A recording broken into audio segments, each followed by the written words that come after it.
Hi, I'm Charlie. This is Stevie. We are chilling with popcorn. Welcome to another series review. This time we are reviewing The Acolyte, and spoilers are in full effect. Yep, definitely spoilers and a long time ago in a galaxy far, far, even further away, actually. Yeah. It's the latest offering from Disney, and the Star Wars set 100 years before the movies. And, I love Star Wars, big fan. Have been since I was a kid, as much as I enjoyed the other series.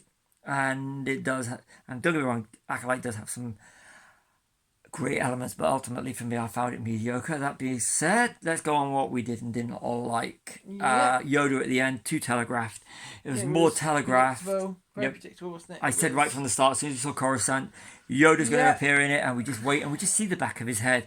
At least when they did it, and I knew that Qui-Gon was going to be an Obi-Wan Kenobi, at least when it's in that, at least it served a purpose. Yoda being in there, you're waiting for the whole season, you're just waiting for him to appear because of Coruscant and the Jedi Council and 100 years. And the whole scene kind of added, Monday I thought they'd put it in. Yoda should have been in there earlier if they're going to use the character, which obviously they would do. Because as Yoda says to Luke in the Empire, in the Empire, when 900 years old you reach, you look as good you will not. I think that's Jedi. Yeah. But then it does hints at the second series. Yeah, and I hope they do having Yoda in, a bit more in the next season. They should have got it out of the way at the start, and I hope they do a season 2, but it is just sequel baiting. But the thing is with that though, it probably wouldn't have worked if he'd been on early on in the season. Yeah, because we'd have just realised how great he was and how mediocre the rest of it really was. Osha and May's arcs, as well as that of Master Soul, was too telegraphed. You kind of saw it coming, and just too telegraphed. That being said, Amandala Stenberg and Lee Jung-jae give great performances, so it's just the story that let them down. They've got potential for being great characters, but Osha and May, they were just too predictable right from the start. But that's being said, I was going to say about casting. David Harewood in episode 8, for me, I was jumping out my seat going, David Harewood, yes, because I think he's absolutely brilliant. I really do. Fantastic actor, and I was just great seeing him. And there's one bit of casting that I really did love. It was really good. Yeah, I mean, wish he was in it for longer. Really. Yeah, but he's kind of set him up, and I hope they bring him back because he was good character as being one of the ones of the part of the Senate. Yes. Now, something I did like, Manny Jacinto, who was Jason Mendoza from The Good Place. Really, really hoping he was going to be big, and he was wonderful as the stranger Quamir, and I thought he was perfect. But his character was too predictable, and it was when he was the one that was hanging around with May, you just knew. Well, he was the junk.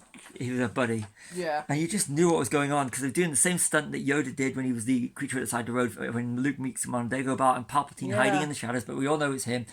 Yeah. But that being said, he gives, my opinion, the best performance of the series. He looks the part, he acts the part, he is absolutely brilliant. His fight scenes with Lee Jung-jae are superb, and the best fight choreography, if not better, than Obi-Wan Kenobi with Hayden Christensen and Ewan McGregor. Yeah. And absolutely, I thought he was fantastic. I thought all the fight choreography was fantastic. And going back to the whole Japanese style, lightsabers being held with two hands, and the robes as well. They were very easy. Costume design was spot on. Some of the best costume designs in Star Wars TV, absolutely, excluding the Mandalorian, because I think the Mandalorians, those suits are just spot on. Yeah. But I just liked the costume design. It felt like an earlier version of Jedi's, a more uniform version of the Jedi's. Yeah. The martial arts, the Japanese element, for me, was all working. It's just the predictability of the storylines and the character arcs was so predictable. But choreography, the fight choreography, the look was brilliant. That was the Japanese element I absolutely loved. Yeah.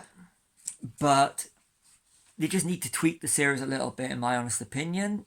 And go ahead with season 2. Yeah, bring the characters and just tweak it to make it less predictable. Yeah. Because one thing is I liked with Andor is that we know what characters live, we know what characters die. Yeah. But we're just on the edge of our seats. It's with Andor. It's not necessarily the character arcs. It's more their journey from, well, it's their characterization, but it's not these are new characters we're meeting and then they die here.